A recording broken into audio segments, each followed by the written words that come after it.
This lag. Hello, hello, hello, hello, এই শব্দটা শোনা যায় কিনা এটা আর কি কানের গুলো দিয়ে, তো ওইটা আমার রিপিট করলে হয়ে যায়। হ্যালো, হ্যাঁ শোনা যায় না?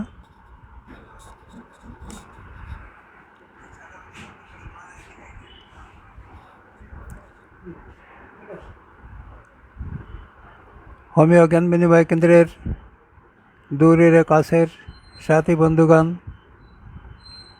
আসসালামু আলাইকুম রহমতুল্লাহি ওয়া বারাকাতুহু। আজ লকডাউনজনিত কারণে আমরা ঘরে বসেই লাইভ অনুষ্ঠান করছি। তো লাইভ অনুষ্ঠানে আমি বিশেষভাবে যেটা গুরুত্ব দিয়েছি সেটা হলো, বর্তমান যুগে আপনারা জানেন যে আমরা কোভিড-19 নিয়ে সারা বিশ্ব বড়ই বিব্রতকর অবস্থায়, এবং এর যে ভয়াবহতম অবস্থা সেটা হচ্ছে শ্বাসকষ্ট, লাংসের প্রবলেম, এটাই হচ্ছে বড়। তা আমি আজকে বিষয়বস্তু হিসেবে, যদিও হোমিওপ্যাথিতে রোগকেন্দ্রিক চিকিৎসা নির্ভর করে না, তারপরেও আমরা অধিকাংশ সময় রোগ নিয়েই হিসেব করি। যদিও আমরা লক্ষণ কেন্দ্রিক ঔষধ নির্বাচন করব, তো শ্বাসকষ্ট সম্পর্কে আমার জানা মতে যতটুকু ধারণা আমার আছে, আমি চেষ্টা করব সেটা তুলে ধরার জন্যেই। তাতে যদি সবার কিছু উপকার হয় সেই চেষ্টাই আমার। তো আপনারা আমার হোমিও জ্ঞান বিনিময় কেন্দ্রের সবাই যেহেতু লকডাউনজনিত কারণে দূরে দূরে অবস্থান করছে, তা এখন আমার সাথে আছে আমারই বৌমা, গাজী হোমিওপ্যাথিক প্যারামেডিক্যাল কলেজের অধ্যক্ষের দায়িত্বে নিয়োজিত। তো উনি শ্বাসকষ্ট সম্পর্কে আপনাদের প্রাথমিক কিছু ধারণা দেবেন, তারপর আমি বিস্তারিত শ্বাসকষ্টের চিকিৎসা সংক্রান্ত বিষয়ে বলবো। তো আপনারা দয়া করে ধৈর্য ধরে শুনুন।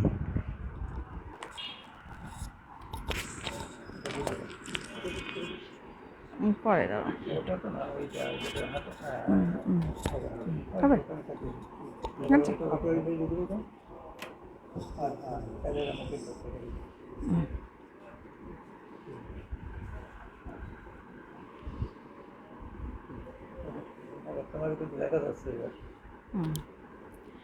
আসসালামু আলাইকুম। আজ কোভিড-19-এর সময়ে যে শ্বাস প্রশ্বাসজনিত যে সমস্যা, এটা আসলে প্রকটভাবে দেখা যাচ্ছে।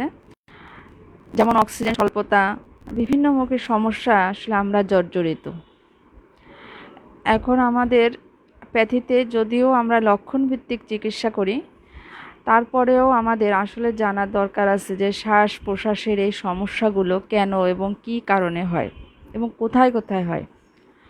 যেহেতু সংক্ষিপ্ত সময়ে আলোচনা, আমি অনেক ডিটেলসে আলোচনা করব না, তারপরেও যেহেতু শ্বাস প্রশ্বাসের যে কেন সমস্যা হয়, কোথায় কোথায় সমস্যা হয়, এই অঙ্গাণুগুলো নিয়েই আমি আপনাদের একটা প্রাথমিক ধারণা দেব।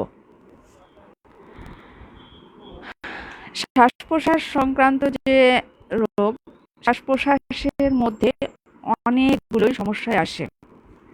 যেমন প্রথমে যদি আসে তাহলে আমার ল্যারিঞ্জাইটিস, যেটা স্বরযন্ত্র প্রদাহ, অর্থাৎ আমাদের যে স্বরযন্ত্র, স্বর যেটা, এই যন্ত্রটার যে প্রদাহ হয়, এই যে কোনো প্রদাহকেই আমরা বলি হচ্ছে ল্যারিঞ্জাইটিস।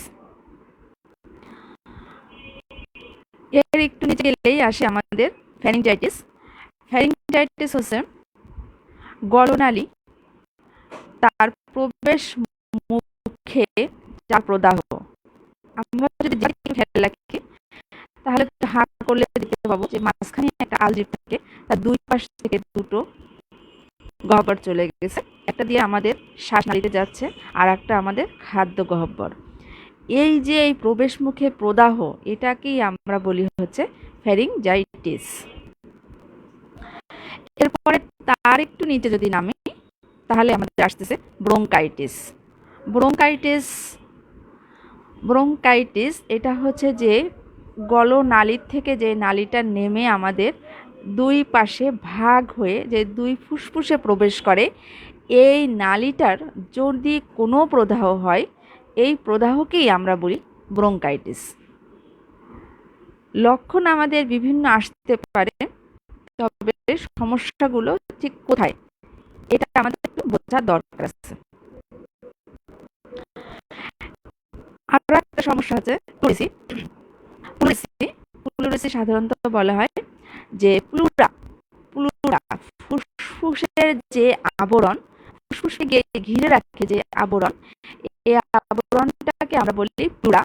এটা দুইটা স্তর থাকে, একটা ফুসফুসের উপরে এবং তার বাইরে আর একটা স্তর থাকে।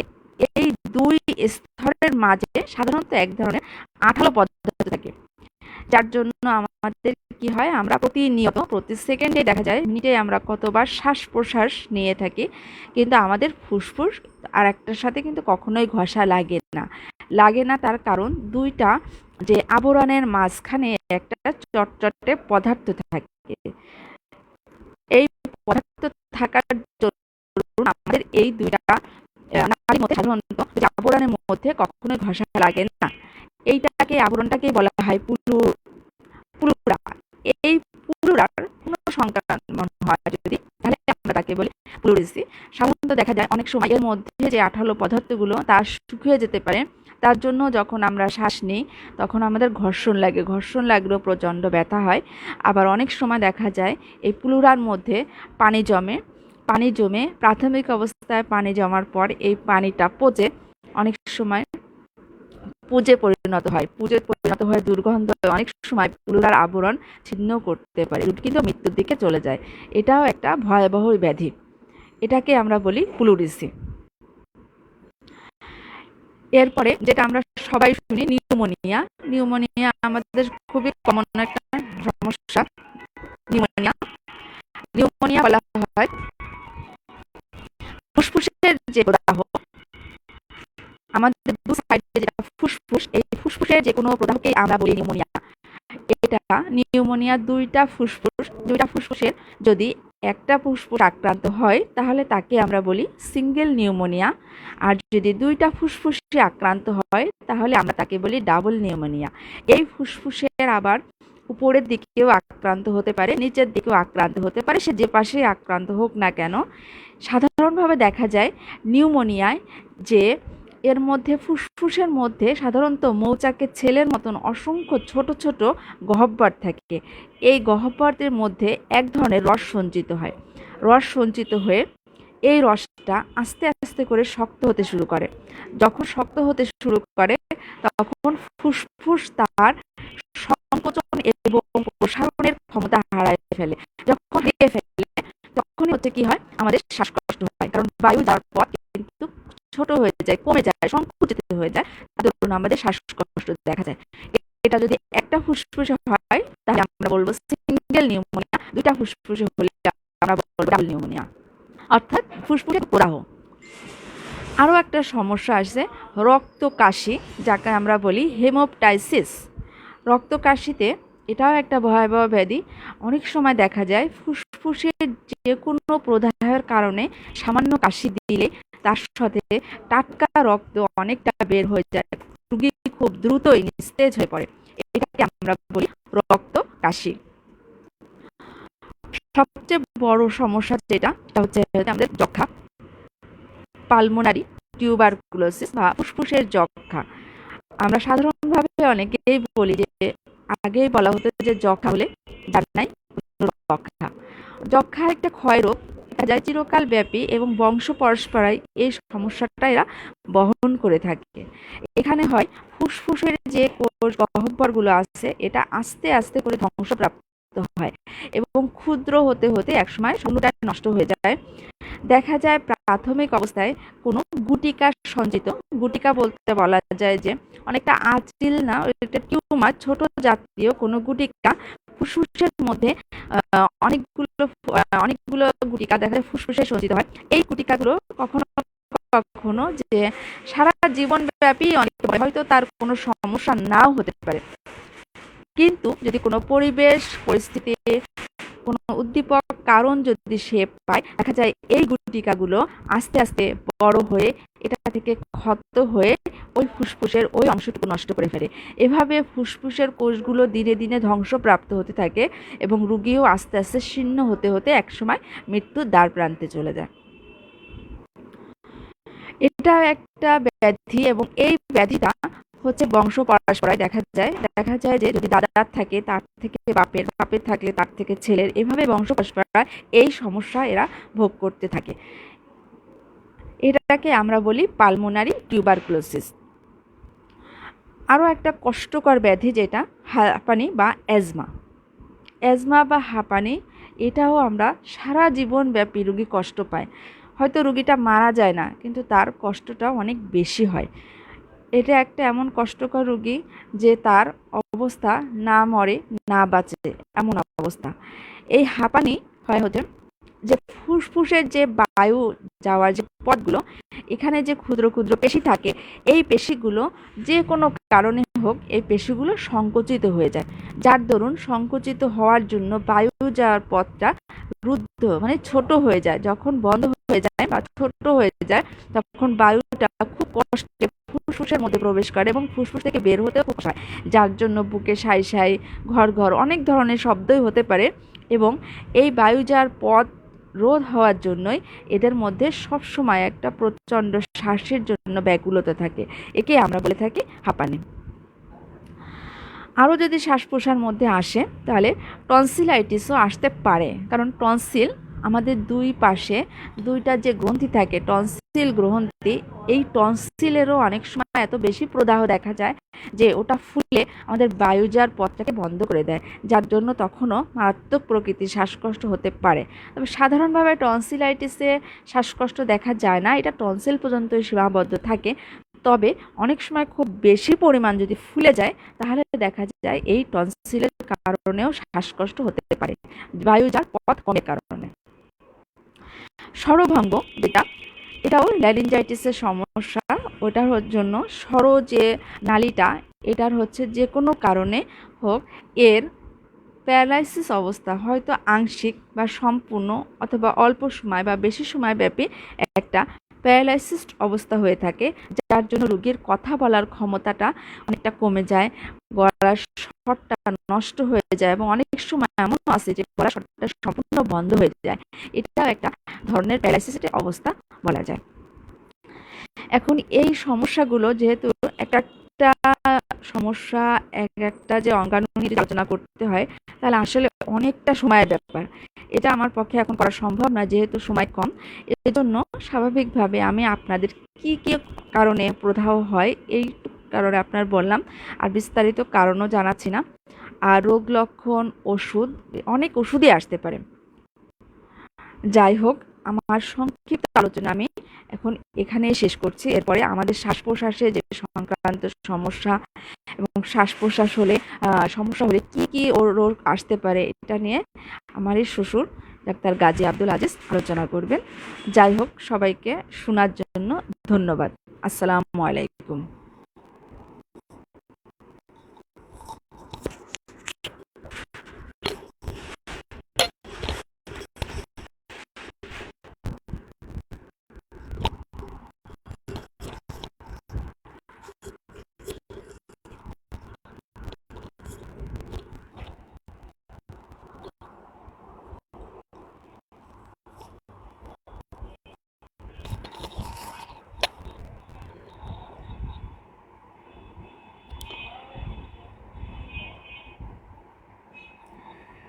সাথী বন্ধুরা, আপনারা এতক্ষণ যে আলোচনা শুনলেন এটা শ্বাসকষ্টজনিত অ্যানাটমিক্যাল, ফিজিওলজিক্যাল, প্যাথোলজিক্যাল বিষয়টুকু আপনাদের সামনে কিঞ্চিৎ তুলে ধরা হলো। তো আমরা জানি যে অ্যানাটমিক্যাল, ফিজিওলজিক্যাল, প্যাথোলজিক্যাল সিমটমস আমাদের প্রয়োজন অনেকটা কম, তারপরেও যেহেতু আমরা স্বাস্থ্যবিজ্ঞান নিয়ে নাড়াচাড়া করি, সেহেতু আমাদের এই বিষয়গুলো জানা থাকা দরকার। তো আমরা যদি এই প্যাথোলজিক্যাল নির্ভর হই, তাহলে কিন্তু ঔষধ নির্বাচন করা যাবে না। আমার জানা মতে এমন কোনো বই পুস্তক আমি এখনও দেখি না যার উপরে নির্ভর করে, শুধু অ্যানাটমি, ফিজিওলজি, প্যাথোলজির উপরে নির্ভর করে ওষুধ নির্বাচন করা যাবে। তবে আমরা ইদানিং দেখি অনেক আলোচনা অনুষ্ঠানে অ্যানাটমি, ফিজিওলজি নিয়েই শুধু আলোচনা বেশি হচ্ছে। এখন জানি না তাতে আমাদের ডাক্তার, হোমিওপ্যাথিক ডাক্তার সাহেবরা কতটুকু উপকৃত হচ্ছে। তো যা হোক, আমি যেটা গুরুত্বপূর্ণ মনে করি হোমিওপ্যাথিক ডাক্তার হিসেবে, আমাদের প্রথমত ম্যাট্রিমেডিকা, তারপরে অর্গানন, এই দুটো জিনিসের উপরে অর্গানন দর্শন গুরুত্ব বেশি দেওয়া প্রয়োজন, এবং এই সম্পর্কে বিস্তারিত ধারণা অর্জন করা একান্ত প্রয়োজন। তা আমি আজকে আলোচ্য বিষয় হিসেবে শ্বাসকষ্টকে বেছে নিয়েছি। তার কারণ হলো, যেহেতু আজ সারা বিশ্ব বিব্রতকর অবস্থার মধ্যে, আমি চেষ্টা করব এইটুকুন যে শ্বাসকষ্ট কত প্রকার, কত ধরনের শ্বাসকষ্ট, কত রকমের শ্বাসকষ্ট, সেই শ্বাসকষ্টগুলো নিবারণ করতে গেলে আমাদের কত রকমের ওষুধ নিয়ে পড়াশোনা করতে হয়। সেইখানে একটা ট্যাবলেট, একটা সিরাপ বা একটা ইঞ্জেকশান, একটা অক্সিজেন সিলিন্ডার, এর উপরে নির্ভর করে বেঁচে থাকা বা টিকে থাকা বা নির্ভর করে থাকা কতটুকু যুক্তিযুক্ত আপনারাই সেটা বিচার করবেন। তা আমি শুধু শ্বাসকষ্টের প্রকৃতিগুলো তুলে ধরব, এবং তার চিকিৎসায় যতটুকু সম্ভব আমার জানা মতে, আমি যতটুকু জানি আমি জানানোর চেষ্টা করব। তো শ্বাসকষ্ট দেখেন, কোনো শ্বাসকষ্টের রুগী কোলে কোলে উঠে ঘুরে বেড়াতে চায়, কোনো শ্বাসকষ্টের রুগী বাম দিকে কাত হয়ে শুয়ে থাকলে আরাম পায়, কোনো শ্বাসকষ্টের রুগী ডান দিকে কাত হয়ে শুয়ে থাকলে আরাম পায়, কোনো শ্বাসকষ্টের রুগী দাঁড়ায় থাকলে আরাম পায়, কোনো শ্বাসকষ্টের রুগী সামনের দিকে ঝুঁকে বসে থাকলে আরাম পায়, কোনো শ্বাসকষ্টের রুগী হাঁটুর উপরে মাথা দিয়ে বসে থাকলে আরাম পায়, কোনো শ্বাসকষ্টের রুগী সেজদারত অবস্থায় থাকলে আরাম পায়, কেউ শুইলে আরাম পায়, কেউ বসলে আরাম পায়। এই যে বিভিন্ন ধরনের শ্বাসকষ্ট রয়েছে, এবং এই বিভিন্ন ধরনের শ্বাসকষ্ট যে আছে, এগুলো আমাদের তৈরি না। আপনারা যদি রুগী পর্যবেক্ষণ করেন, তো দেখবেন রুগীদের ভিতরে এইসব সমস্যাগুলো, এইসব লক্ষণগুলো প্রস্ফুটিত আছে, এবং এই লক্ষণ মোতাবেক যদি ওষুধ নির্বাচন করা যায়, তাহলে অবশ্যই আপনার শ্বাসকষ্ট নিয়ন্ত্রণে আসবে, রুগী স্বস্তি পাবে, শান্তি পাবে।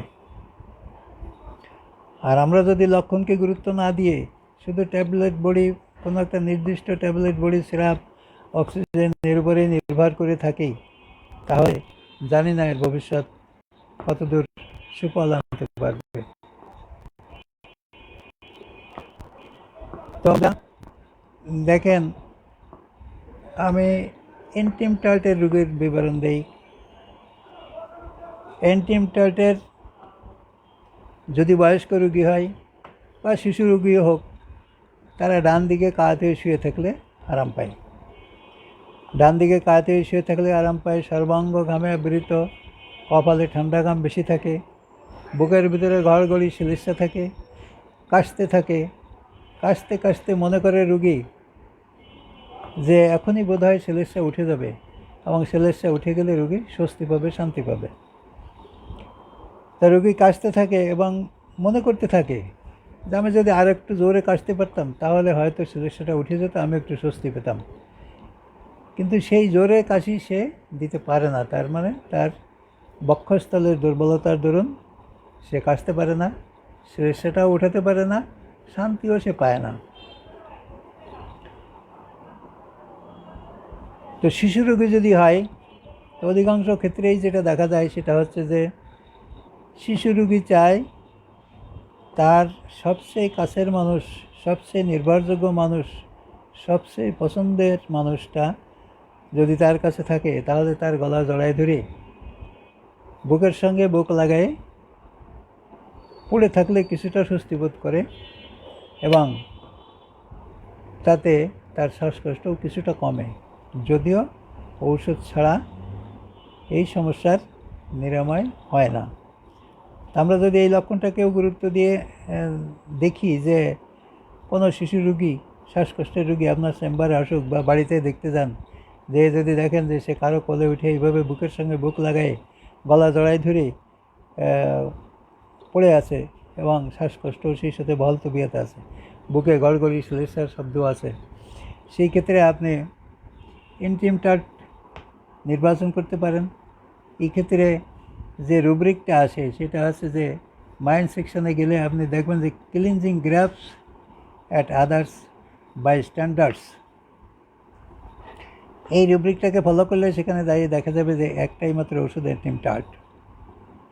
এবং এটা বাস্তবে দেখা গেছে যে যদি সঠিকভাবে রুগী শনাক্ত করে ওষুধ নির্বাচন করা যায় তাহলে সাথে সাথে রুগী উপশম পায়, আরাম পায়।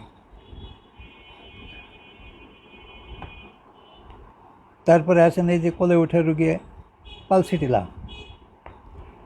পালসিটিলার রুগীর শ্বাসকষ্ট আছে, এটা আমরা অনেকেই জানি না, আমি নিজেও জানতাম না, হয়তো কয়েক বছর আগে এটা আমি শিখছি বিভিন্ন বই পুস্তকের মাধ্যমে। তো পালসিটিলার রোগীর অবস্থাটা কি? পালসিটিলা অতি সাধারণ ওষুধ, আমরা গ্যাসের ওষুধ বলেই জানি যে পেটে ট্রাবল হলেই আমাদের পালসিটিলা প্রয়োজন হয়। কিন্তু দেখেন যে পালসিটিলার শ্বাসকষ্টে কত সুন্দর কাজ করে। পালসিটিলার রোগীর লক্ষণ হলো সে আপনার কোলে কোলে উঠে ঘুরে বেড়াতে চায়, তো কোলে কোলে উঠে ঘুরে বেড়াতে চায়, কিন্তু তার সব কিছুই হচ্ছে স্লো, সব কিছুই একটা নম্রভদ্রতার মধ্যে সীমাবদ্ধ, তার আচরণটাও নম্রভদ্র, তার আবেদন নিবেদন সবই নম্রভদ্র, এবং সে সবসময় চায় যে কাছের মানুষ কেউ না কেউ কাছে থাক। এই ক্ষেত্রে আমরা ম্যাথমেটিকায় যা আমরা পড়ি বা মুখস্থ করি, যদি রেপার্টরি অনুসরণ না করি সেই লক্ষণগুলোকে আমরা ঠিক বাস্তবায়িত করতে পারি না বা পরস্ফুটিত করতে পারি না। তা পালসিটিলার ক্ষেত্রে যদি আপনি কয়েকটা রুব্রিক আমি বলি, যে মাইন্ড সেকশনে গেলে পাবেন clinging held wants to be এমএলবিং, তারপর carried desire to be slowly, caressed desire to be caressed, breathing difficult walking rapidly. এই যে ব্রেথিং ডিফিকাল্ট ওয়াকিং র্যাপিডলি, তার মানে দ্রুত হাঁটলে তার শ্বাসকষ্ট বেড়ে যায়। তাহলে এই রুগী কী করবে? এই রুগীকে কোলে করে নিয়ে বেড়ায় আপনাকে কী করতে হবে? এই ক্ষেত্রে রুব্রিক আসবে breathing difficult walking slowly ML. তাহলে ধীরে যদি হাঁটেন তাকে কোলে করে নিয়ে সে আরাম পাবে। আপনি যদি তাকে কোলে করে নিয়ে দাঁড়ায় থাকতে চান তা কিন্তু হবে না, সে কিন্তু আপনাকে সংকেত দিবে, ইশারা দিবে বা বিরক্তিবোধ করবে, বলবে হাঁটতে, এবং সে হাঁটতে হবে আস্তে আস্তে। এই ক্ষেত্রে দেখেন যে সামান্য একটু পার্থক্যে ওষুধ বদলে যায়। ব্রেথিং ডিফিকাল্ট ওয়াকিং র্যাপিডলি এমএল, ওয়াকিং র্যাপিডলি অ্যাগ্রাভেশনে আসতেছে পালসিটিলা, ওয়াকিং র্যাপিডলি এমএলএ আসছে সিপিয়া। তাহলে শ্বাসকষ্টের রুগী যে সিপিয়াতেও ভালো হয় এটাও আমাদের জানা দরকার। তার কারণ হচ্ছে লক্ষণ হচ্ছে আমাদের মূলমন্ত্র। যদি লক্ষণ নিয়েই আমরা চিন্তাভাবনা করি, লক্ষণ নিয়েই আমরা ভাবি, তাহলে এরকম এমন ওষুধ সামনে এসে হাজির হবে যেগুলো আমরা কখনো কল্পনাও করি না যে এই রোগে এই ওষুধে কাজ হতে পারে। তাহলে ব্রেথিং ডিফিকাল্ট এই রেপার্টরিতে এই সেকশনে যে আপনি যদি দেখেন যে ওয়াকিং র্যাপিডলি অ্যাগ্রাভেশন, তাহলে আসবে পালসিটিলা, ওয়াকিং র্যাপিডলি এমএল আসবে সিপিয়া। এমনকি রেপার্টরিতে দেখা যায় যে সিপিআর রুগী তার এত তরুস্থ ব্যস্ততা এত দ্রুত সঞ্চালিত সে হতে চায় যে সে অনেক সময় নিজে নিজেই ড্যান্স করে, নাচে। কারণ এই নাচলে তার লাঞ্চটা স্বস্তি পায়, শান্তি পায়, মানে অক্সিজেনটা কালেকশনে সুবিধা পায়, তার জন্য সহজ হয় লাঞ্চটা সঞ্চালিত হতে পারলে। তো এবার আসেন যে কোলে ওঠার রুগী, কোলে উঠে কে কে এমনভাবে তার শ্বাসকষ্টে আরাম পায়। তো আরও আমাদের ওষুধ আছে, যেমন সিনা আছে, কামোমিলা আছে। আপনারা জানেন যে হুপিং কাশির খুবই গুরুত্বপূর্ণ ওষুধ সিনা। তো সিনার ক্ষেত্রে আমরা কোন লক্ষণটাকে বেশি গুরুত্ব দিতে পারি? তো সিনার রোগীর আমরা ম্যাথমেটিকাতে পড়েছি যে সিনার রোগীর কাশির সঙ্গে একটা কো শব্দ থাকে, কো আওয়াজ হয়। দেখা যাচ্ছে ঘুমের ভিতরে হঠাৎ কাশির ধমকে, শ্বাসকষ্টের ধমকে তার ঘুম ভেঙে গেছে। তো হঠাৎ করে তার শ্বাসকষ্ট ধমকে ঘুম ভেঙে গেছে, ঘুম ভেঙেই সে ঠেলে উঠে মনে হচ্ছে যে তার পাশে আশেপাশে যারা আছে তাদের কাউকেই সে চিনছে না, প্রত্যেকেই তার কাছে অপরিচিত। সে একটা বিব্রতকর হতভম্ব মতো হয়ে যায়। সে চায় তখন কারো না কারো কোলে উঠে বসে থাকতে, কারো না কারো কোলে উঠে ঘুরে বেড়াতে। তো এইখানে দেখেন সিনা আর কামোমিলার ভিতরে অত্যন্ত সূক্ষ্ম পার্থক্য। সিনা চায় যে ক্যারেট, এটা মাইন্ড সেকশনে গেলেই পাওয়া যাবে যে carried desire to be rocked, মানে সে কোলে উঠে দোল খেতে চায়। আপনি কিন্তু দোলালে সে আরাম পায়। আর কিন্তু সেই দোলটা কেমনে হবে? সে কাঁধের উপরে তার পেটটা চেপে নিয়ে আপনি তাকে হেঁটে বেড়াবেন, তার পেটটা থাকবে কাঁধের উপরে চাপা দেওয়া, সেইভাবে তাকে নিয়ে কোলে করে নিয়ে হেঁটে বেড়াবেন, তাহলে সে স্বস্তি পাবে। আর কামোমিলার রোগী কিসে স্বস্তি পাবে? কামোমিলার রোগী হাতের পরে শোয়ে তার দিয়ে দোল খাবেন আর হেঁটে বেড়াবেন, তাহলে সে আরাম পাবে। তাহলে একই রোগী, শ্বাসকষ্টের রোগী, আপনি দুইজনকে দুইভাবে ট্রিটমেন্ট দিতে পারছেন। পার্থক্যটা কত সূক্ষ্ম যে একজনকে আপনি কাঁধে পেট বাঁধাইয়ে হেঁটে বেড়াবেন, তাতে সে আরাম পাচ্ছে, আর একজনকে আপনি হাতের পরে সিট করে শোয়ায়ে দোল খাওয়াবেন, তাতে সে আরাম পাবে এবং সে ওইটাই চাইবে। এর ব্যতিক্রম কিছু হলে সে খুশি হবে না বা শান্ত হবে না। তো আরও শ্বাসকষ্টের কত রকম আছে, আমি যতটুকু সম্ভব চেষ্টা করবো আপনাদের সামনে তুলে ধরার। আপনি দেখেন আমাদের ওষুধ আছে জেলসিমিয়াম। জেলসিমিয়ামের রুগী আমরা জানি কি ডালনেস, ডিজিনেস, ড্রসিনেস, ট্রেম্বলিং, এই চারটে লক্ষণ আছে জেলসিমিয়ামের সবচেয়ে গুরুত্বপূর্ণ লক্ষণ, বড় লক্ষণ।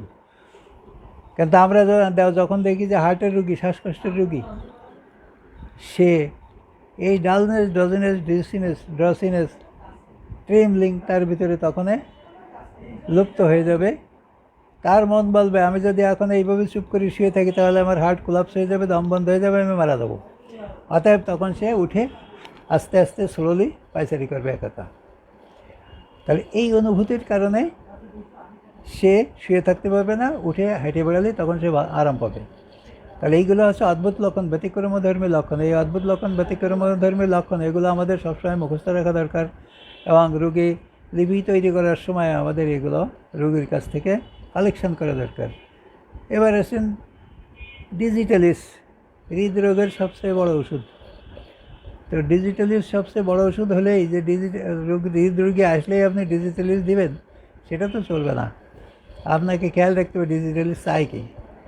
ডিজিটালিসের রোগী চায় সে সদা শুয়ে থাকবে, তাই সে নড়তে চড়তে পছন্দ করে না, নড়লেই মনে হবে যে তার দমটা বন্ধ হয়ে যাচ্ছে।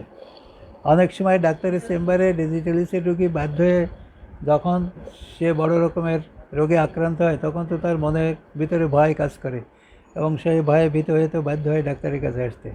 অনেক সময় ডাক্তারের কাছে যখন আসে ডিজিটালিসের রোগী দেখলে মনে হয় যে সে গাঁজা খেয়ে আপনার চেম্বারে আসছে। গাঁজা খেয়ে আপনার চেম্বারে আসছে তার মানে গাঁজা রোগীর মতো মাতাল অবস্থায় দেখা যায় তাকে মানে যে জ্ঞানবোধ শূন্য বা জ্ঞানবোধ কম বা উস্কো খুস্কো চেহারা, চোখ মুখ মানে শুকনো, এই রকমের চেহারায় তাকে দেখা যাবে। আপনি শুধু একটু লক্ষণ কালেকশন করবেন যে আপনি কীভাবে থাকলে আরাম পান, তখন সে বলবে যে আমি চুপ করে শুয়ে থাকলে আরাম পাই, নড়লে মনে হয় যে আমি আমার দমটা বন্ধ হয়ে যাবে, আমি মারা দেবো। এই সেই ক্ষেত্রে আসবে ডিজিটালিস্ট। আর জেলসি ম্যাম বলছে যে আমি যদি চুপ করে শুয়ে থাকি তাহলে আমি মারা যাবো। দুইজনে দেখেন বিপরীত। এখন এই এতটুকু সূক্ষ্ম পার্থক্যের কারণে আপনার ওষুধ হয়ে যায়। সেক্ষেত্রে কীভাবে একটা সিরাপ, একটা ট্যাবলেট নির্দিষ্ট ঔষধের উপর নির্ভর করে রোগী স্বস্তি দেওয়া সম্ভব, এটা আমাদের ভেবে দেখা দরকার। এবার আছে আমরা জানি এবার ঠান্ডায় সব রোগের বৃদ্ধি। ঠান্ডা সে সহ্য করে না, স্পর্শকাতর, শারীরিক মানসিক সার্বিকভাবে সে স্পর্শকাতর। যেমন তার মেজাজ কড়া, কারো কথা সহ্য করতে পারে না, কাউকে সহ্য করতে পারে না, এমনি ঠান্ডা সহ্য করতে পারে না। এবার দেখেন হিপার সালফারের রোগী বর্ষায় আরাম পায়, বর্ষাকালে তার শ্বাসকষ্ট কম থাকে। বর্ষাকালে শ্বাসকষ্ট কম থাকে, বর্ষাকালে ঠান্ডা পানিও ঠান্ডা। কিন্তু ব্যতিক্রমধর্মী লক্ষণ দেখেন বর্ষাকালে হিপার সালফার রোগী শ্বাসকষ্ট কম। শ্বাসকষ্ট বাড়ে কখন? এর শ্বাসকষ্ট বাড়ে হচ্ছে শুষ্ক শীতল আবহাওয়ায় এর শ্বাসকষ্ট বাড়ে, এবং শীত যখন যাইতে থাকে শীত যখন আসতে থাকে, এরকম মুহূর্তটা এর আক্রান্ত হওয়ার সম্ভাবনা বেশি, এবং যখন উগ্র গরম তখন এর আক্রান্ত হওয়ার সম্ভাবনা বেশি থাকে। এর রোগীর লক্ষণ কি? এর রোগীর লক্ষণ হলো রোগী বিছানায় শুয়ে থাকতে পারবে না, সে উঠে বসে থাকে, এবং বসে থাকার ধরনটা এমন যে এটা প্র্যাকটিক্যালি আপনাদের দেখাতে পারলে হয়তো আরও ভালো হতো, কিন্তু সেটা তো সম্ভব না, পরিবেশ পরিস্থিতি সে ধরনের ব্যবস্থা আমার নাই। তো সে বিছানা থেকে উঠে বসে থাকবে, পিছনের দেয়ালে পিঠ ঠেকায় দিয়েও বসে থাকতে পারে, আবার পিছনে দুই হাত বাঁধাই দিয়েও বসে থাকতে পারে। উদ্দেশ্য হলো তার শরীরের ভরটা থাকতে হবে পুরোপুরি অন্য কোনো অঙ্গের উপরে, সেটা হাতের উপরে হোক বা পিঠ দেয়ালে ঠেকায় হোক, সমস্ত শরীরের ভরটা ওই হাতের উপরে দিয়ে পিছনে হেলে পিছন দিকে চিত হয়ে বসে থাকবে সে। তাহলে পিছন দিকে চিত হয়ে হাতের ভর দিয়ে বসে থাকবে। এমন আমার কাছে চিকিৎসাধীন আছে, এমনও রুগী আছে যে তারা আমি যেখানে লক্ষণে পেয়েছি প্র্যাকটিক্যালি, রুগী বলে যে আমি এভাবে পিছনে হাত বাঁধাই দিয়ে বসে থাকলেও আরাম পাই, আবার যদি বেশি অসুবিধা বোধ করি তাহলে কোনো রকমের কষ্টে উঠে আমি উপরে যদি কোনো বাঁশ বা কোনো দড়ি শক্ত কিছু থাকে তাহলে সেইটা ধরে যদি আমি ঝুলে থাকি, তার মানে আমার দেহের ভরটা যাচ্ছে ওই বাঁশের উপরে হাতের মাধ্যমে, সেই ক্ষেত্রে আমি একটু আরাম পাই। তাহলে এই যে ব্যতিক্রমধর্মী লক্ষণ, আপনি হসপিটালে গেলেন, অক্সিজেন সিলিন্ডার দিয়ে একভাবে আপনি পড়ে থাকলেন, শীতে হোক কাঁথে হোক যেভাবে হোক, আপনার নড়ারও ক্ষমতা নাই, সেখানে কি পূর্ণাঙ্গ স্বস্তি আসা সম্ভব? এটা আমাদের ভাবার দরকার আছে। কোনো কোনো শ্বাসকষ্টের রুগী আছে, যেমন হিপার সালফার বললাম, চিত হয়ে পিছন দিকে হেলান দিয়ে সে বসে থাকে, বসে থাকলে সে আরাম পায়। আবার অধিকাংশ রুগী তারা সামনের দিকে হেলে কুঁজো হয়ে বসে থাকলে আরাম পায়। আর সামনের দিকে যে হেলে যারা কুঁজো হয়ে বসে থাকলে আরাম পায়, তাকে যদি আপনি জোর করে চিৎ করে শোয়ায় রাখেন, সে কি কখনো শান্তি পাবে? আমার তো মনে হয় না। কোনো কিছু দিয়েই, পৃথিবীর কোনো কিছুই দিয়েই প্রাকৃতিক পদ্ধতির বিপক্ষে যে ওই রুগীকে স্বস্তি দেওয়া সম্ভব। যেহেতু সে বসে থাকলে আরাম পায়, তাকে বসে থাকতে দিতে হবে।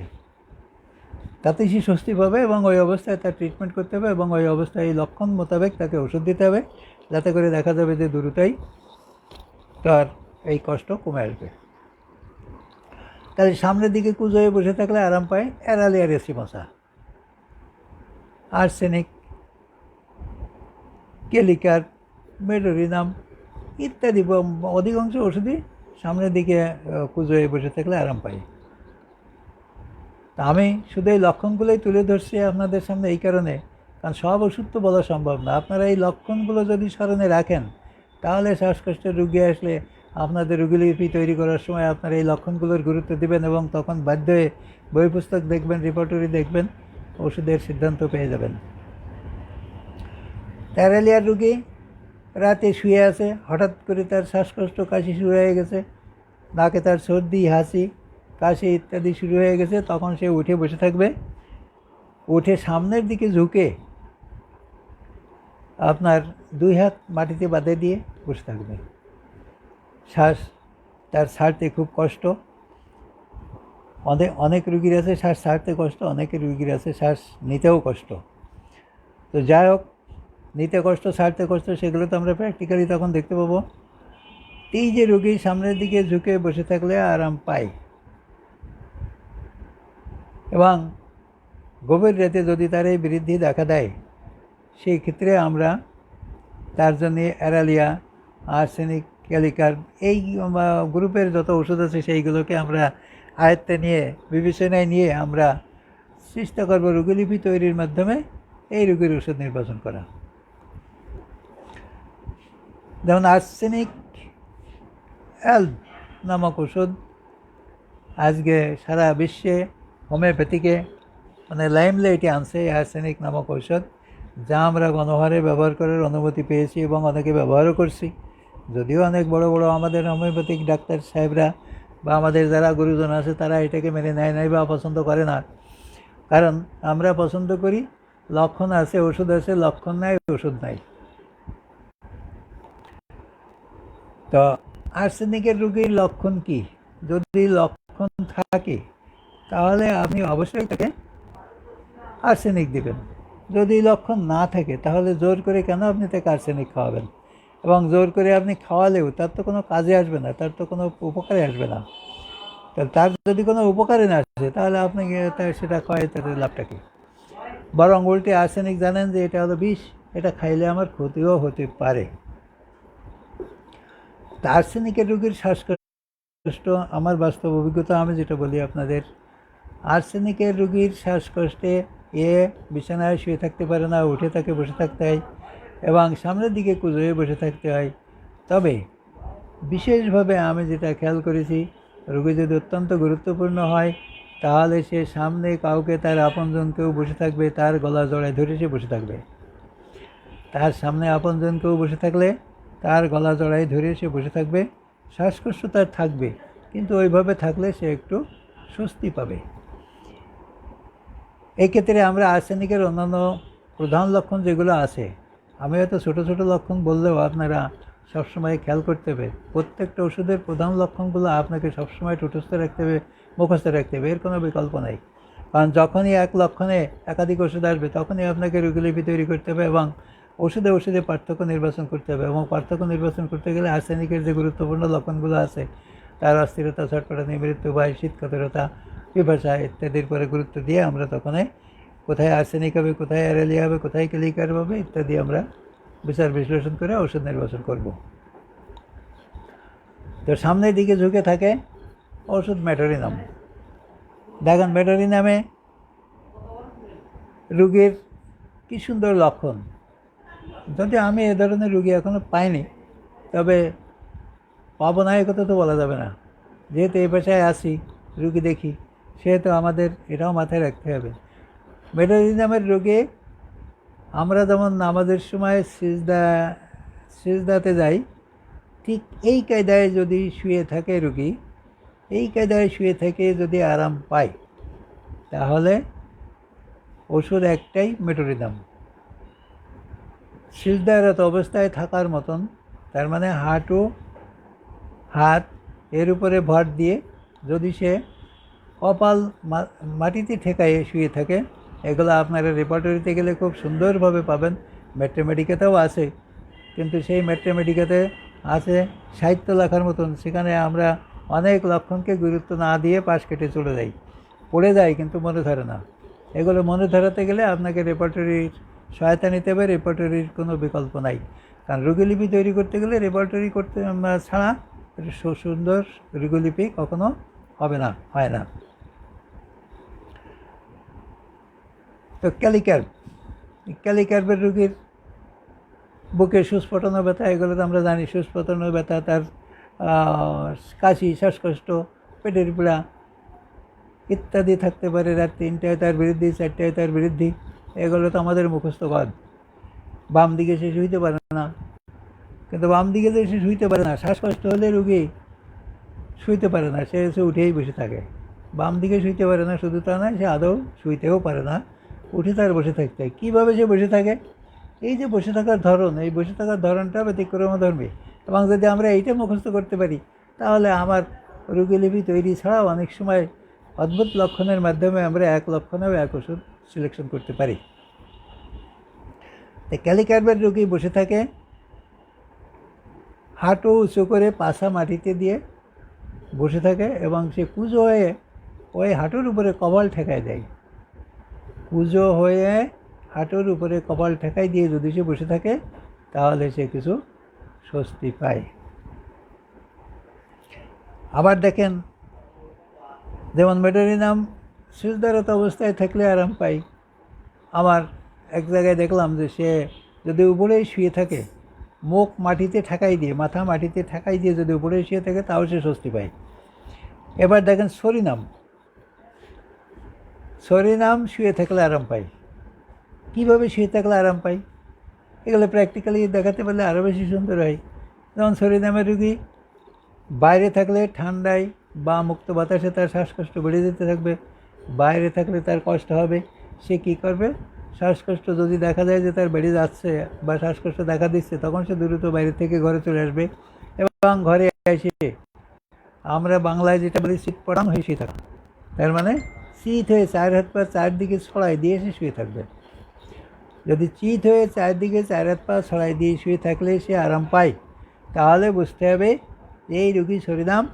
এবং এইবার তার রোগীলিপি তৈরি করলেও আপনি দেখবেন যে এই রোগীলিপি তৈরি করতে গেলে তার যে সাপ্রেশন অফ স্কিন ডিজিজ, তারপরে তার শীতকাতরতা ইত্যাদি লক্ষণগুলো সব কিছুই মিলে যাবে। তার ক্ষুধা, তার দুর্গন্ধ, অনেক কিছুই তার সঙ্গে মিলে যাবে, এবং আপনি সহজে ওষুধ নির্বাচন করতে পারবেন। তবে 4 হাত পা ছড়াই দিয়ে চিত হয়ে শুয়ে থাকলে যদি সে আরাম পায়, এক্ষেত্রে রোগীলিপি ছাড়াই আপনি এই 1 লক্ষণের উপরে সরিনাম অ্যাপ্লাই করতে পারেন। তার শ্বাসকষ্ট হোক, কাশি হোক, ইনশাল্লাহ কমে যাবে। তাহলে এই যে চিত হয়ে শুয়ে থাকলে সরিনাম কমছে, আবার শুয়ে থাকলে কাশি, শ্বাসকষ্ট কমে। ম্যাঙ্গানাম অ্যাসিটিকাম নামক এক ওষুধ আছে, যেটা রোগী শুয়ে থাকলে তার কাশি, শ্বাসকষ্ট কমে যায়। উঠলে, ঘুরলে, হাঁটলে, চললে তার কষ্ট বেড়ে যায়। তো চিত হয়ে শুয়ে থাকলে পালসিটেলার রোগীর আমি যে বিবরণটা দিচ্ছি, এই বিবরণে আমি প্র্যাকটিক্যাল আমার যে অভিজ্ঞতা, সেখান থেকে আমি আরও একটা কথা বলতে ভুলে গেছি। সেটা হচ্ছে যে পালসিটেলার রোগী যদি শিশু রোগী হয়, আপনি তাকে যেমন কোলে উঠিয়ে আস্তে আস্তে ঘুরে বেড়ায় তাকে সান্ত্বনা দিচ্ছেন, আরাম দিচ্ছেন, সে একটু স্বস্তি পাচ্ছে। ঠিক ওরকম কোনো রুগী আছে, ছোটো শিশু রুগী, তারা যদি হয়, আপনি পায়ের উপরে বালিশ দিয়ে, পা মেলে দিয়ে বালিশ দিয়ে তাকে চিৎ করে শোয়ায়ে হওয়ার পরে আস্তে আস্তে আপনার পাটা দোলাবেন, সে স্বস্তি পাবে। তার মানে সব কিছুতেই সে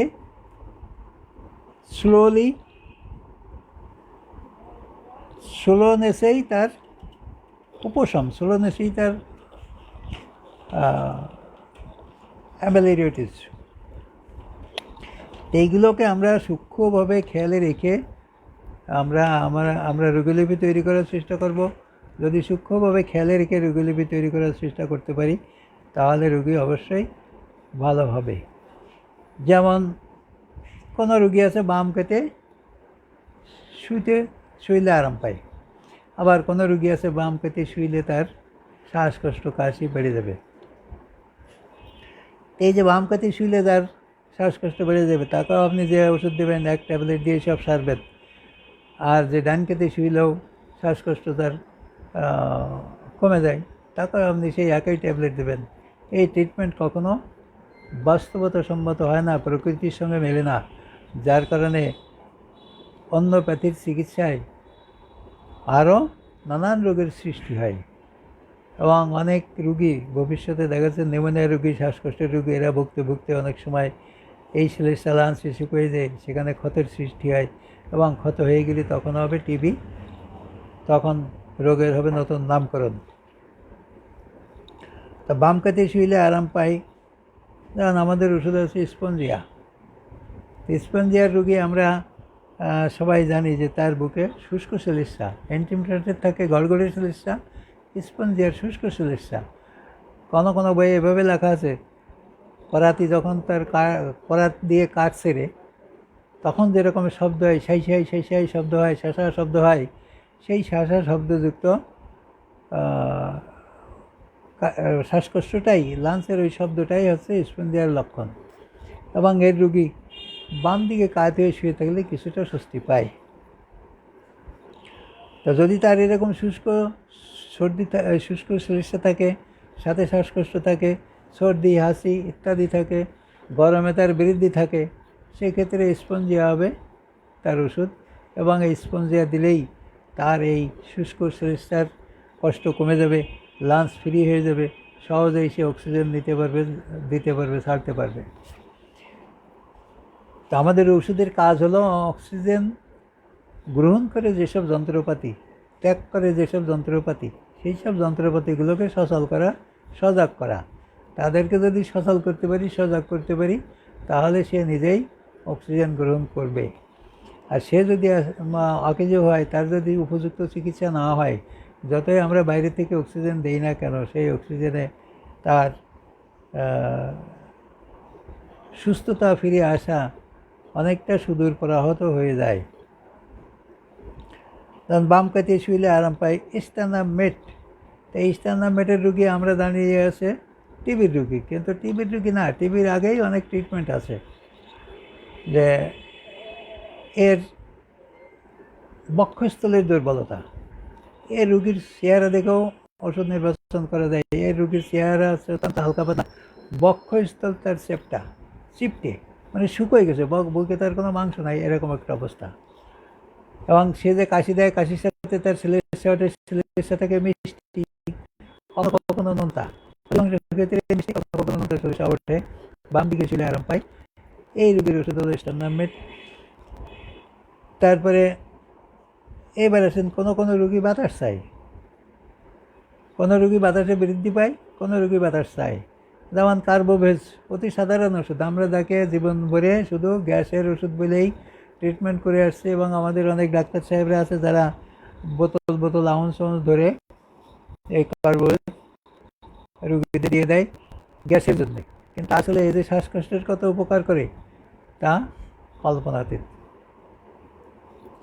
এই রোগীর লক্ষণ হলো শুয়ে আছে, রাতে ঘুমিয়ে আছে, দেখা যাচ্ছে হঠাৎ তার শ্বাসকষ্ট, কাশি শুরু হয়ে গেছে, ঠেলে উঠে বসে সে সবাইকে ডেকে জড়ো করে ফেলাবে, বলবে যে তোরা শুধু আমাকে বাতাস দে। যদি বাড়িতে ফ্যান থাকে, দেখা যাচ্ছে একসাথে 2-3টা চালাই দিতে বলবে, ফ্যান না থাকলে 2-3জনকে বাতাস দিতে বলবে, জোরে জোরে বাতাস দিতে বলবে। তার মানে তার লাংস অক্সিজেন গ্রহণ করতে অক্ষম হয়ে আসছে, যার কারণে জোরে জোরে বাতাস দিলে এই বাতাসের দাপটে তার লাঞ্চটা একটু সচল হয় এবং অক্সিজেনের সরবরাহটা সে অ্যাভেলেবেল পায় এবং এই জন্য সহজে নিতে পারে। রুগী লিপি তৈরি করতে গেলে দেখা যাবে যে আসলে কার্বোভেজ যে গ্যাসের রুগী, কথা ঠিক, কারণ গ্যাস তার আছেই। এই রোগের শ্বাসকষ্ট কমে যাবে যদি একটু ঢেকুর ওঠে, যদি একটু বাই সরে, তাহলে তার শ্বাসকষ্ট কমে যাবে। কিন্তু এই যে তার প্রচণ্ড অস্থিরতা এবং বাতাস চাওয়া, গা ঘেমে ভিজে যাচ্ছে, আমি এরকমের রুগী বহুত দেখেছি জীবনে। যে হ্যাঁ, রাত 3টের সময় আসছে যে এখনই যেতে হবে আমাদের বাসায় রুগী দেখতে, কিন্তু রাত 3টের সময় কারো বাসায় যাওয়া সম্ভব না। তো কী হয়েছে? তাই এই সমস্যা, এখনই আমার বাপ মারা যাচ্ছে, মানে তার গাটা ঘেমে ভিজে যাচ্ছে, শুধু আমরা বাতাস দিচ্ছি 4 জনে মিলে 4 পাশ দিয়ে, কিন্তু তাতেও তার স্বস্তি পাচ্ছে না, সে খুব অস্থির। তা আমি তো বুঝলাম যে সমস্যাটা কী হতে যায়, তো আমার কোনো লাভ নাই। আমি তাকে বোঝাই সুঝাই আমি তাকে কার্বোভেজ 200 দিয়ে দিলাম।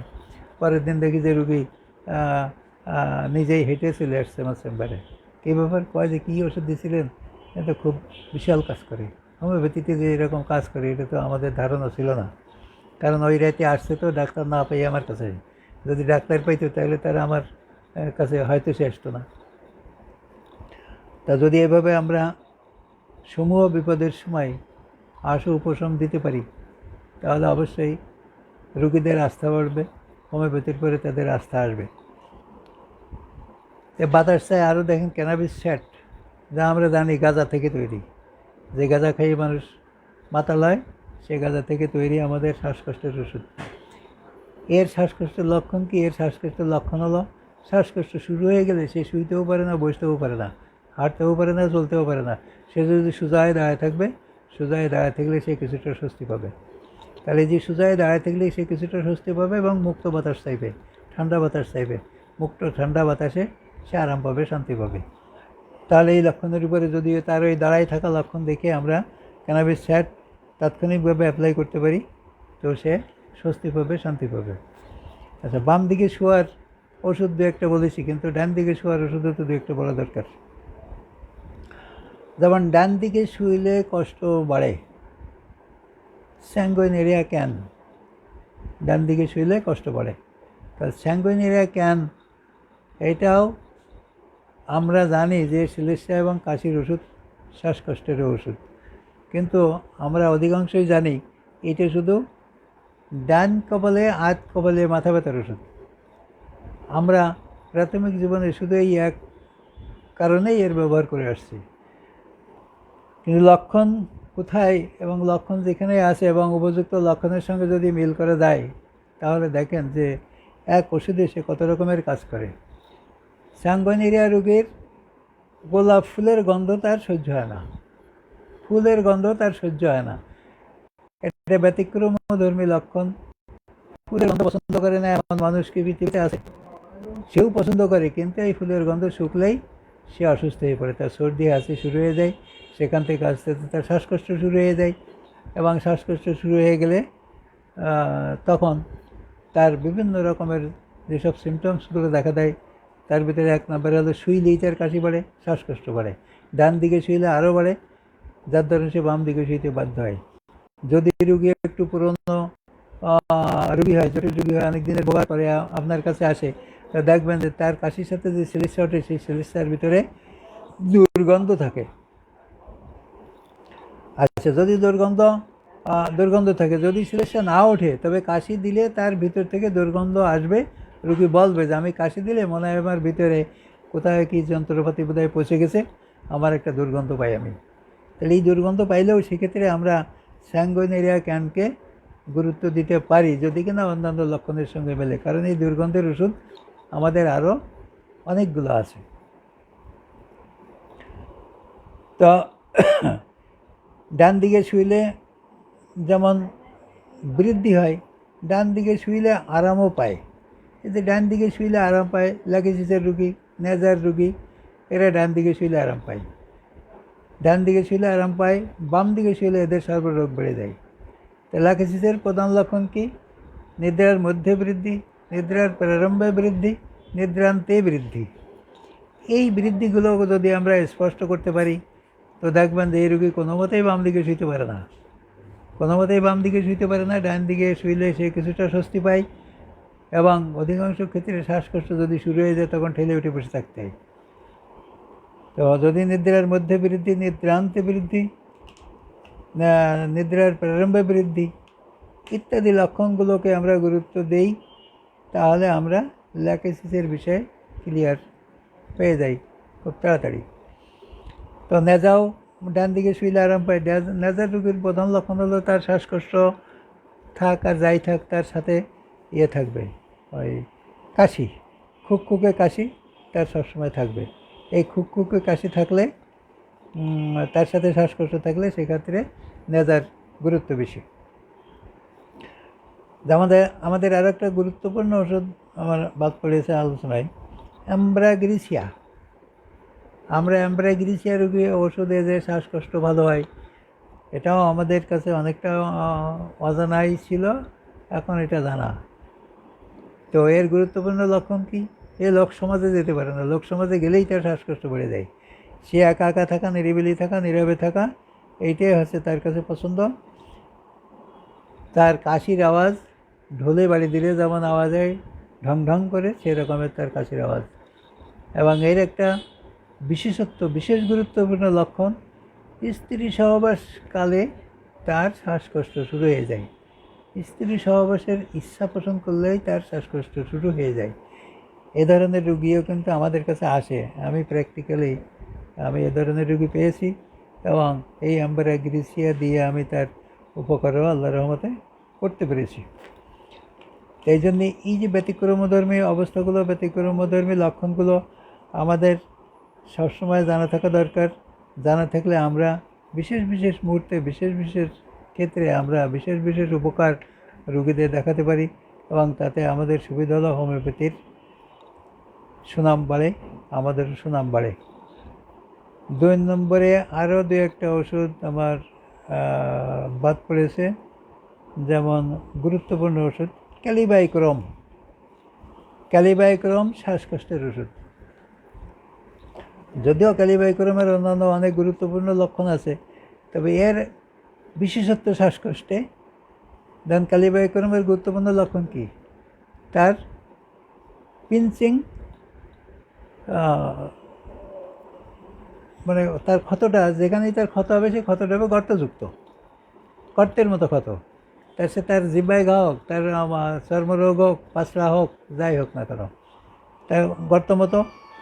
তারপরে তার যে শ্লেষ্মা উঠবে, এই শ্লেষ্মাটা হবে আঠার মতো, দলার মতন উঠে ছুটে যাবে, কাশি দিলে ছুটে যাবে।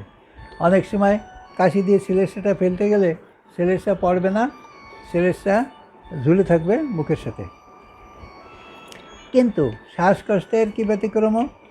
শ্বাসকষ্টের লক্ষণ হলো, এর রুগী যদি শ্বাসকষ্ট শুরু হয়ে যায়, তখন এর রুগী যদি 2 বাহু এইভাবে আগে পিছিয়ে করে, এইভাবে যেমন আমি যে দেখাচ্ছি এইভাবে আগে পিছিয়ে করে, তাহলে সে একটু স্বস্তি পাবে। তাহলে এই যে একটা বিশেষ গুরুত্বপূর্ণ লক্ষণ, ব্যতিক্রম লক্ষণ, এই শ্বাসকষ্টের রুগীদের ভিতরে যদি আমরা এই ধরনের অবস্থা খুঁজে পাই, তাহলে আমরা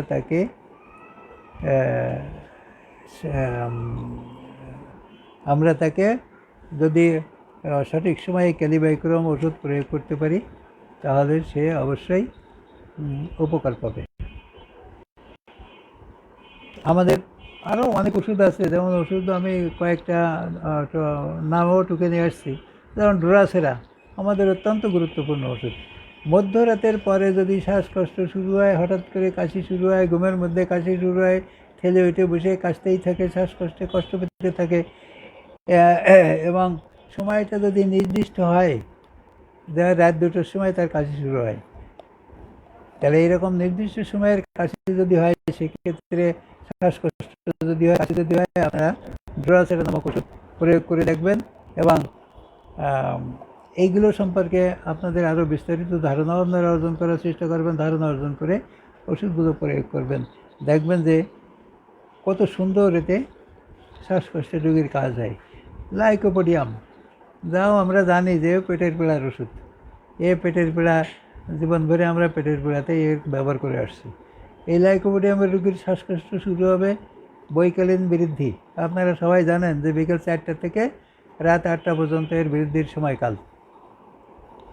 তো যদি বৈকালীন বৃদ্ধিতে কোনো শ্বাসকষ্টের রোগী আপনারা দেখেন, তো দেখবেন যে সেই লাইকোপোডিয়ামের রোগী, সে হাঁটতে চলতে পারে না, সঞ্চালনের বৃদ্ধি, সে যদি একটু নড়ে মনে হবে যে তার দম বন্ধ হয়ে যাবে। তার কষ্টটা এত বেশি যে মনে হবে যে তার কণ্ঠমালার এই হাড়গুলো, ক্লাভিক্যাল হাড়টা ভেসে উঠছে উপরে, গলাটা ভিতরে ঢুকে যাচ্ছে, এত কষ্ট, এবং সে ওই কষ্ট নিয়ে বসে থাকবে, শুইতে বসে পারবে না। তো হাঁটলে তার বৃদ্ধি, এবং এই গ্যাস তার থাকবে, পেটে গ্যাসও থাকবে, ঢেকুরে বাই চললে কিছুটা স্বস্তি সে পাবে। এবং বৈকালীন বৃদ্ধি যদি নির্দিষ্ট হয়, আপনি লাইকোপোডিয়াম 200 অ্যাপ্লাই করবেন এবং খেয়াল করবেন যে আমার এই কথার বাস্তবতা প্রমাণিত হয় কিনা। লিলিয়াম টিক নামক ওষুধ আছে, যেমন এটা হচ্ছে মেয়েদের ওষুধ, অধিকাংশ ক্ষেত্রে মেয়েদেরই কাজে লাগে বেশি। তো আপনারা এই লিলিয়াম টিককেও শ্বাসকষ্টের ঔষধ হিসেবে ব্যবহার করার চেষ্টা করে দেখবেন, লক্ষণে মিললে অবশ্যই এর সুফল পাবেন। এর রোগীর একটা লক্ষণ থাকে, সেটা হচ্ছে যে তার জরায়ু সংক্রান্ত কোনো রোগব্যাধি এর সঙ্গে জড়িত থাকবে। যদি তার জরায়ু সংক্রান্ত রোগব্যাধি বাড়ে সেক্ষেত্রে শ্বাসকষ্ট কমবে, যদি তার জরায়ু সংক্রান্ত রোগব্যাধি কমে যায় শ্বাসকষ্ট বেড়ে যাবে। মানে একটার সাথে আরেকটার অল্টারনেটিং কানেকশান আছে। এই অল্টারনেটিং কানেকশানে এগুলো আমাদের রোগীলিপি তৈরি করার সময় খুঁজে বের করা দরকার। সাম্বুকাস নাইগ্রা, এই যে গুরুত্বপূর্ণ ওষুধ আমার বাদ পড়ে যাচ্ছিল। সাম্বুকাস নাইগ্রার রোগীর লক্ষণ কি? তার এরকম সর্দি কাশি হাসি লেগে যায় তার নাক বন্ধ হয়ে যায়। রোগী যখন ঘুমায় তখন সে হা করে দম ছাড়ে, কখনোই সে নাক দিয়ে দম ছাড়তে পারে না। তাহলে এই যে হা করে দম ছাড়ে এমন রুগী আমি বাস্তবতায় পাইনি, তবে নাক বন্ধ থাকলে যে সাম্বুকাস নাইগ্রার ব্যবহার হয় এটা তো জীবনে বহুতবার আমরা করেছি।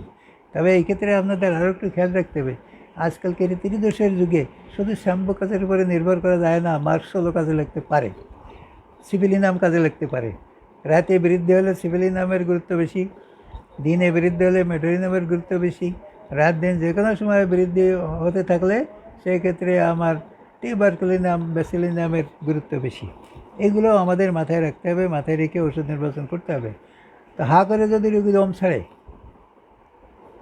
নাক যদি তার বন্ধ থাকে, হাঁ করে যদি সে দম ছাড়ে, রোগী যদি অচেতন অবস্থায় পড়ে থাকে, মৃত্যুর কাছাকাছি পৌঁছে গেছে, তবু আপনি তার চেহারাটা দেখেই তার থেকে কোনো তথ্য না নিয়েও যদি সাম্বুকাস নাইগ্রা প্রয়োগ করেন, যদি তার হায়াত থাকে ইনশাল্লাহ তার নাকটা ছেড়ে দিবে, জ্ঞান তার ফিরবে, দম তার নাক দিয়ে সে নিতে পারবে।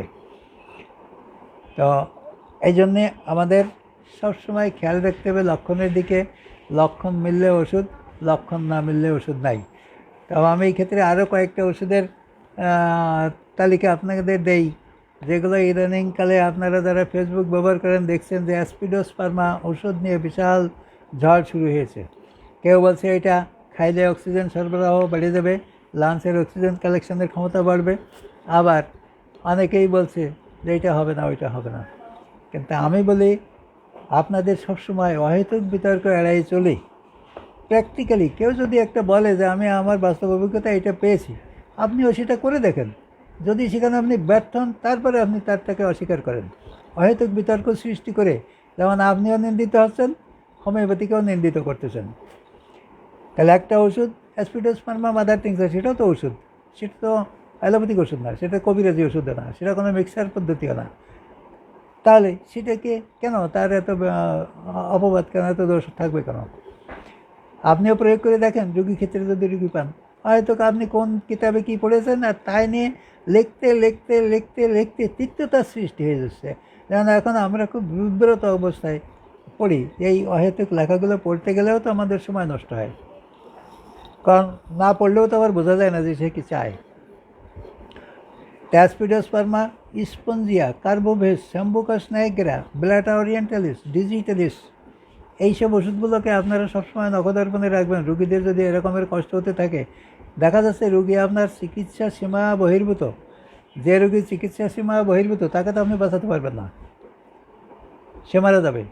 এই ক্ষেত্রে আমি ডাক্তার হিসেবে আমার কর্তব্য কী? আমি ডাক্তার হিসেবে আমার কর্তব্য হলো রুগীর কষ্ট কমানো। তাহলে রুগীর কষ্ট যদি আমি Aspidosperma, mother tincture, Blatta orientalis, mother tincture, এগুলো যদি কিছুটা লক্ষণ সাপেক্ষে প্রয়োগ করে আমি যদি রুগীকে একটু স্বস্তি দিতে পারি, এন্টিমটার্ট, কার্বোভেজ, এগুলো তো অন্তিম মুহূর্তের ওষুধ, মৃত্যুকালীন ওষুধ। আমি এন্টিমটার্ট অনেক রুগী দেখেছি যে মৃত্যুকালে সে রুগী মারাও গেছে, হয়তো 10 ঘন্টা, যেখানে 1 ঘন্টায় মারা যেত সেখানে হয়তো 10-12 ঘন্টা, 20 ঘন্টা বেঁচে গেছে, বা 1 দিন 2 দিন বেঁচে গেছে, কিন্তু তার শ্বাসটা ক্লিয়ার হয়েছে এন্টিমটার্ট দেওয়াতে।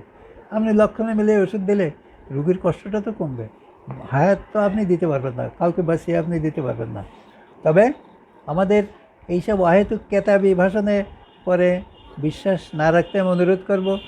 যদি কেউ আমার এই ভাষণে অসন্তুষ্ট হয়, তাও আমার কিছু বলার নাই, করার নাই, কারণ ডাক্তার হিসেবে আপনার আমার দায়িত্ব রুগীকে স্বস্তি দেওয়া, শান্তি দেওয়া।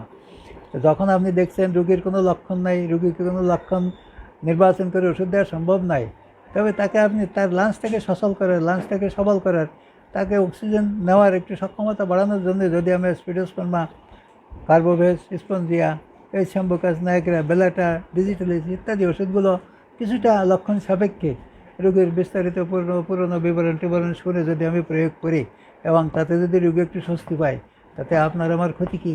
এবং এতে হোমিওপ্যাথির বদনামের কোথায় কী হলো? কারণ যে ওষুধগুলোর নাম বলা হয় এগুলোও তো হোমিওপ্যাথিক ওষুধ, এই তো কোনো মিক্সার মেডিসিন নয়, এগুলোও হ্যানিম্যানের আবিষ্কার, এগুলো হ্যানিম্যানের অনুসারীদের আবিষ্কার এবং রীতিমতো পরীক্ষা নিরীক্ষা করেই এগুলোর ঘোষণা আসছে ম্যাথমেটিকাতে। অতএব এইগুলোকে অহেতুক বিতর্ক সৃষ্টি করে বিব্রতকর পরিস্থিতি সৃষ্টি করা আমি মনে হয় ভালো মনে করি না। তা আপনারাও এটা বিবেচনায় নিয়ে চিন্তা ভাবনা করে দেখবেন যে আসলে কোনো কথা শুনেই সিলি কান নিয়ে গেছে, আপনি কানে হাত দিবেন না, আপনি সিলির পাশে দৌড়ে বেড়াবেন, এটি তো আমি মনে করি বোকামি। এখন যারা এইসব সমালোচনাগুলো করে তাদের যদি আমি বোকা বলি তাহলে তো তারা আমারে পাগল বলবে, কারণ তারা আমার বহু গুণ ঊর্ধ্বের গুরুজন। তাই জন্য আমি সবাইকে অনুরোধ জানাবো যে আপনারা সবসময় লক্ষণের পরে গুরুত্ব দেবেন, লক্ষণ কেন্দ্রিক ওষুধ নির্বাচন করার চেষ্টা করবেন। ও আরও একটা গুরুত্বপূর্ণ ওষুধ আমি আপনাদের জানাই রাখি, এমিল নাইট। আপনাদের জানা আছে কিনা আমি জানি না। কোনো রোগী যদি অচেতন হয়ে যায়, অজ্ঞান হয়ে যায়, তার শ্বাস নিতে কষ্ট হয়, দেখেন যে দম তার সরছে না, অজ্ঞান অচেতন হয়ে গেছে, আপনি এমিল নাইট মাদার টিংচার শিশিটা পার্ক খুলে তার নাকের গোড়ায় ধরেন, দেখবেন মুহূর্তের মধ্যেই তার জ্ঞান ফিরে আসছে, তার লাঞ্চ সবল হয়ে গেছে। তাহলে এই যে এইগুলো কেন আপনি রোগীদের শান্তি দিতে আপনি পিছনে পড়ে থাকবেন? এই এমিল নাইট এখন যদি এই কথা আমি বলে দেখা যাচ্ছে সমালোচকেরা তো উঠে পড়ে লেগে যাবে না, কিন্তু লেগে গেলেই তো কাজ হবে না। আপনি যে রুগীটার দম নাই, তার আত্মীয় স্বজন বন্ধু বান্ধব আপনজনেরা কান্নাকাটি করে অস্থির হয়ে যাচ্ছে, ছেলে মেয়েরা পাগল হয়ে যাচ্ছে, আপনি তাকে এমিল নাইটের শিশিটা নাকের গোড়া ধরেন, ধরলে তার দেখা যাচ্ছে সাথে সাথে তার জ্ঞানটা ফিরে আসতেছে, সে কথা বলছে, তার শ্বাস নিতে সহজ হয়ে যাচ্ছে। তাহলে এগুলো কি আমাদের জানা থাকা দরকার না? এগুলো হলেই কি আমি পাঠিয়ে দেবো যে যাও হসপিটালে নিয়ে চলে যাও? তাহলে আমাদের যদি জানা না থাকে তাহলে তো আমাদের হসপিটালেই পাঠাতে হবে। আর জানা থাকলে আমি এ ধরনের বহুত রুগী দেখছি যে ওই ভ্যানে করে নিয়ে আসছে, যে কান্তি চারিদিক দিয়ে কান্নার আওয়াজ, আর রুগী আসছে, কী করবে, হসপিটাল অনেক দূরে, সেই মতো যেতে গেলেও তো সময় লাগবে, তার সামনে যেহেতু ডাক্তারখানাটা আছে, তাহলে আসলে কিছু করা যায় কিনা। আমি সাথে সাথে এমিল নাইটের বোতলটা খুলে তার নাকের গোড়ে ধরলাম, দেখে যে সে মুহূর্তের ভিতরেই দম নেওয়া শুরু করে দিল, জ্ঞান তার ফিরে আসলো, স্বাভাবিক হয়ে গেল। তাহলে এইগুলোকে আমাদের প্রয়োজন না? এগুলো আমাদের অবশ্যই প্রয়োজন, এগুলো আমাদের জানতে হবে, করতে হবে, বুঝতে হবে রোগীদের কল্যাণের জন্য। তো যাও, নামাজের দিন, রোজার দিন, সময় অনেকই হলো, তা আমি এখনই আমার আলোচনা শেষ করব। তো সাথী বন্ধুরা, আজ এই মহাদুর্যোগের সময় সবাই সবার জন্য দোয়া করবেন, আল্লাহ সবাইকে ভালো রাখুক এই কামনাই করি, আমার জন্য দোয়া করবেন। তো পরবর্তী শুক্রবার সম্ভবত ঈদ হতে পারে, যদি ঈদ হয় তারপরেও যদি আমি আলোচনা অনুষ্ঠান কিছু করি, আমি পূর্ব ঘোষণা দেব ফেসবুকে, আপনারা ফেসবুকে খেয়াল রাখবেন। আর আমার আলোচনার ভিতরে ত্রুটি বিচ্যুতি কিছু থাকলে আপনারা ফেসবুকেই তুলে ধরবেন, কারণ আমি এগুলো নিয়ে ভয় করি না এই কারণে, কারণ ভুল তো শেখা যাবে না, আমার ভিতরে কোনো ভুল থাকলে সেটাও আমাকে সংশোধন করে নিতে হবে। তা আমি আমাদের অনেক গুরুজনকে ব্যক্তিগতভাবেও বলেছি যে আপনারা আমার আলোচনাগুলোতে যদি কোনো ত্রুটি বিচ্যুতি থাকে একটু তুলে ধরেন, কিন্তু আসলে গুরুজনেরা আমাদের পছন্দ করে না, মানে আমাদের বক্তব্য তারা শুনতেও পছন্দ করে না, কারণ আমি যেটা বুঝি। কারণ ফেসবুকে অনেক গুরুত্বপূর্ণ কথা লিখি অনেক সময়, কিন্তু দেখা যাচ্ছে যে সাধারণ পাবলিকই অনেক কথাই লেখে। সাধারণ পাবলিক বলতে আমি মানে আমার মতো ডাক্তারদের কথাই বলতেছি, বা আমার চেয়ে ছোটো ডাক্তার যারা তাদের কথা বলছি, কিন্তু আমাদের গুরুজন যারা, তারা সেই সবগুলো কথাগুলো সেখানে তারা ক্যাচও করে না, তারা সেখানে কোনো মন্তব্যও দেয় না, যাতে করে দেখা যাচ্ছে যে আমাদের সংবিধানে অনেক পরিবর্তনের আলামত ইতিমধ্যেই দেখা যাচ্ছে, যে এই পরিবর্তনগুলো কোন সময় কে করে বসবে, তখন এ নিয়ে আর এক বিশাল ঝড় ঝঞ্ঝা শুরু হয়ে যাবে। যাক, আমি আর বক্তব্য দীর্ঘায়িত করতে চাচ্ছি না, সবাই সবার জন্য দোয়া করবেন। তো এই আশাবাদ ব্যক্ত করে, এই কামনা নিয়ে আমি পরবর্তী আলোচনা যাতে সুন্দরভাবে করতে পারি, দোয়া করবেন। সবাইকে সালাম জানিয়ে আমি আজকের মতন আমার আলোচনা এখানে শেষ করছি। আসসালামু আলাইকুম রহমতুল্লাহি ওয়া বারাকাতুহু।